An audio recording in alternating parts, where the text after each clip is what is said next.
and good morning, my dear students. How are you all? I hope you all are fine in your home and safe with your family. Welcome back in our online class after a PT1 and a small vacation.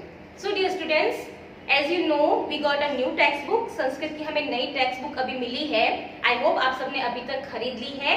तो आज से हम अपनी Hindi Sanskrit text book है वो शुरू करेंगे. अभी तक मैंने आपको ऑनलाइन क्लासेस में सिर्फ ग्रामर करवाई है, तो आज से हम शुरू करेंगे. ऑलरेडी हमें लेट हो चुका है टेक्स्ट बुक को शुरू करने में, तो आज शुरू करेंगे विदाउट वेस्टिंग द टाइम. तो ये आपकी संस्कृत की न्यू टेक्स्ट बुक है और इसका जो फर्स्ट चैप्टर है बेटा वो है आपकी प्रार्थना, प्रेयर. प्रार्थना आप हर सुबह मॉर्निंग में उठकर करते हो, भगवान के आगे करते हो.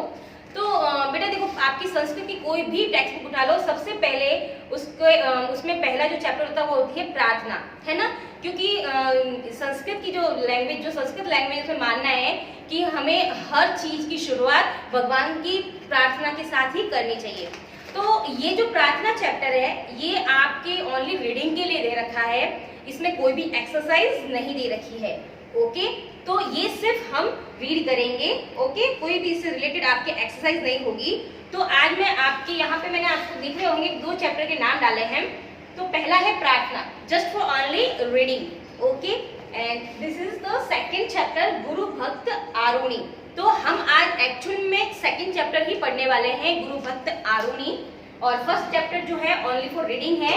तो मैं एक बार रीड कर लेती हूँ और आप चाहो तो आप खुद भी रीड कर सकती हो. इट इज वेरी इजी इसलिए है क्योंकि पीछे जो 3 श्लोक दे रखे हैं इन तीनों का ट्रांसलेशन आपको ऑलरेडी दे रखा है. ओके, मैं भी ट्रांसलेशन ही बताऊंगी आपको. तो यहाँ पर भी आपके ये तीनों जो देखो दे रखे हैं, फर्स्ट सेकंड थर्ड, और इन तीनों का बिल्कुल सीरियल वाइज यहाँ पे ट्रांसलेशन दे रखा है, first second and third. Okay, किसी भी अगर वर्ड में प्रॉब्लम हो तो शब्दार्थ ऑल्सो गिवन हियर, शब्दार्थ भी दे रखे हैं. और इससे रिलेटेड आपकी कोई एक्सरसाइज नहीं है, आपको करनी भी नहीं है. बस ये सिर्फ 3 श्लोक लिखने हैं आपको और इनका जो है ये ट्रांसलेशन आपको लिखना है. तो शैल आई स्टार्ट सेकंड चैप्टर, गुरु भक्त आरुणि. फिर भी अगर आपको फर्स्ट चैप्टर में कोई भी प्रॉब्लम हो then you can ask me. Okay, बिल्कुल इजी है, यहाँ पे ट्रांसलेशन दे रखा है तो आप सबको उसे पढ़ना है. तो आज हम पढ़ेंगे अपना सेकंड चैप्टर, गुरु भक्त आरुणि, है ना. Shall I start? Okay, please take your text book in your hand. तो मैं स्टार्ट कर रही हूँ. ओके, पूरा एक धौम्य नामक महर्षि आसीत. पूरा का मतलब होता है बेटा प्राचीन. तो प्राचीन काल में धौम्य एक ऋषि का नाम था. तो धौम्य नाम के एक महर्षि रहते थे मीन्स थे. आसीत का मतलब होता है थे. तो बहुत पहले प्राचीन समय में धौम्य नामक एक ऋषि थे. तस्य अनेके शिष्या आसन, उनके बहुत सारे शिष्य थे. आसन का मतलब होता है थे, और ये आसन मतलब बहुवचन, है ना.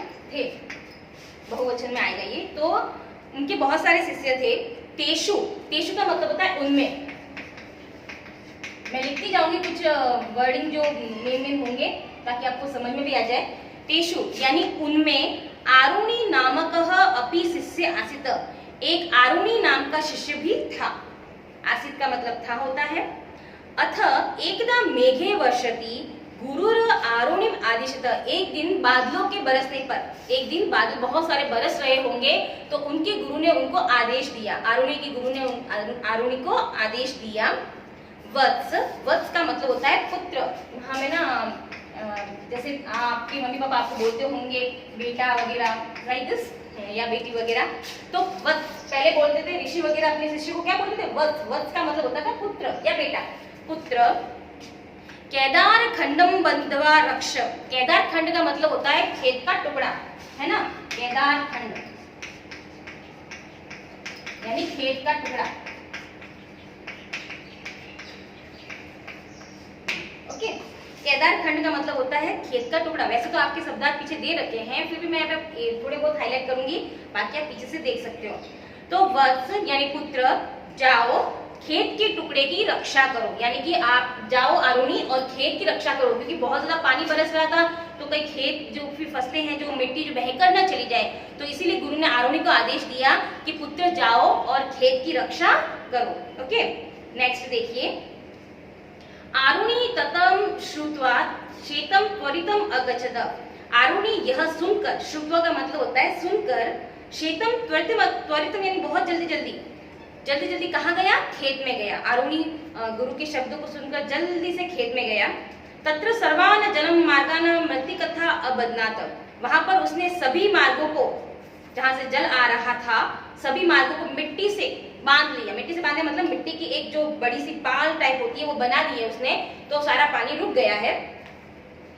किंतु लेकिन एकम मार्ग बदनुम न अपार्यत, लेकिन एक मार्ग को वो बांध नहीं पा रहा था। मे भी हो सकता है बहुत ज्यादा पानी आ रहा हो तो मिट्टी ठहरी नहीं हो रही हो, तो वो एक मार्ग को नहीं बांध पा रहा था। मृत्तिका जलस्य वेगेन तत्र स्थानुम न अशक्नोत।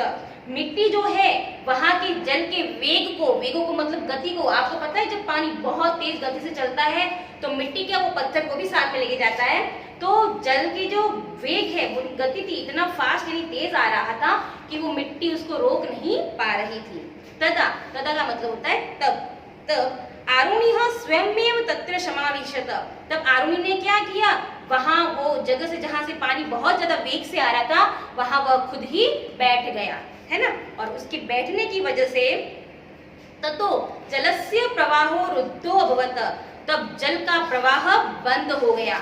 जब कोई छोटी सी स्पेस होगी जहां से पानी बहुत फोर्स से आ रहा होगा तो वो मिट्टी जो है उसके वेग को नहीं रोक पा रही होगी। तब आरुणि वहां पर क्या गया, खुद ही बैठ गया। खुद बैठने से वहां पे जल का जो प्रवाह था यानी गति थी वो कम हो गई, यानी पानी आना बंद हो गया।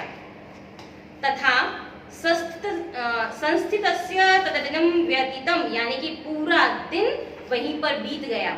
इस तरह करते हुए उसको पूरा दिन बीत गया, यानी आरुणि पूरे दिन वहीं पर बैठा रहा। संध्या समय, संध्या का समय हुआ यानी शाम का समय हुआ। तम न अवलोक्य, उसको नहीं देखकर ऋषि शिष्यान अप्रचत।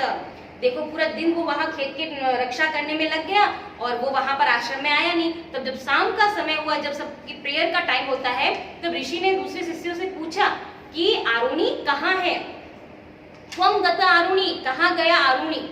ते प्रत्यवदत, तब सब शिष्य बोले भवतेव प्रेषित केदार खंडस्य बंदनाय, कि हे प्रभु आपने ही तो उसको खेत की रक्षा के लिए भेजा था। ऋषि को क्या उत्तर दिया सबने कि आपने ही तो उसको खेत की रक्षा के लिए भेजा था। ततो वदत ऋषि, यह सुनकर ऋषि बोले त्रहीन वयम सर्वे तत्र गच्छाम, तब तो हम सबको वहां जाना चाहिए। यत्रासो आरुणि गत, जहां पर आरुणि गया है। देखो यत्रासो मतलब जहां पर, है ना।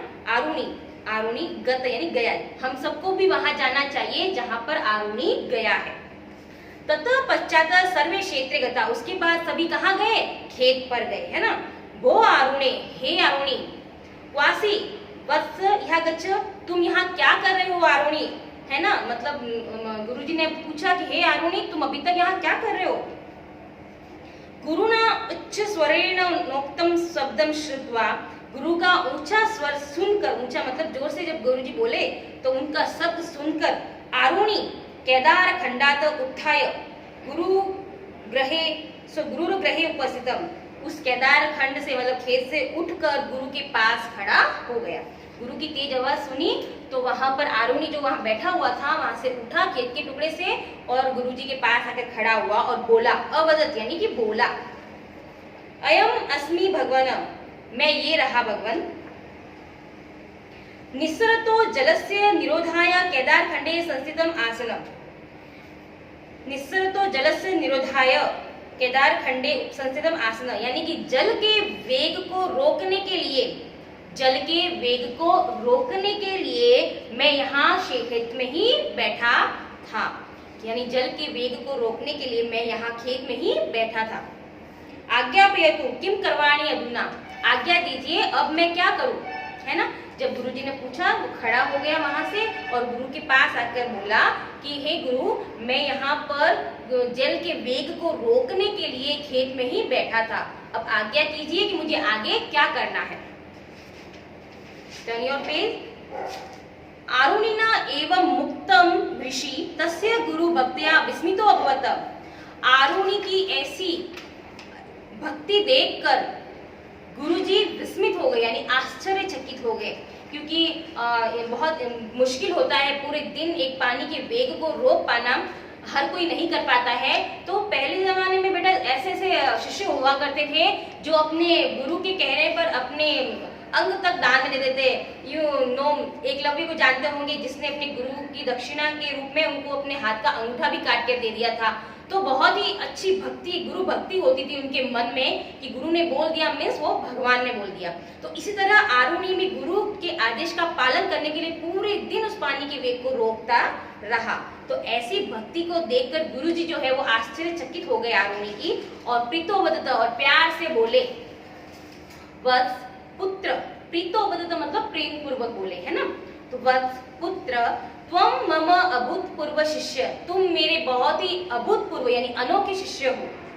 कल्याणम ते भवतु, तुम्हारा कल्याण हो। गुरुजी ने उसको आशीर्वाद दिया कि तुम्हारा कल्याण हो। सर्वे सभी वेदा यानी वेद, शास्त्राणी च तव प्रतिभांतु, और देखो गुरुजी ने आशीर्वाद के रूप में उनको कहा कि आप तुम्हारा कल्याण हो और सभी वेद सभी शास्त्र तुम्हारी प्रतिपालना करे, मतलब तुम्हारे अंदर समाहित हो जाए, यानी कि तुम्हें सभी शास्त्रों का और सभी वेदों का ज्ञान हो जाए। ये गुरुजी ने आरुणि को आशीर्वाद दिया। अयम ही मम आशीर्वादम, ये मेरा आशीर्वाद है।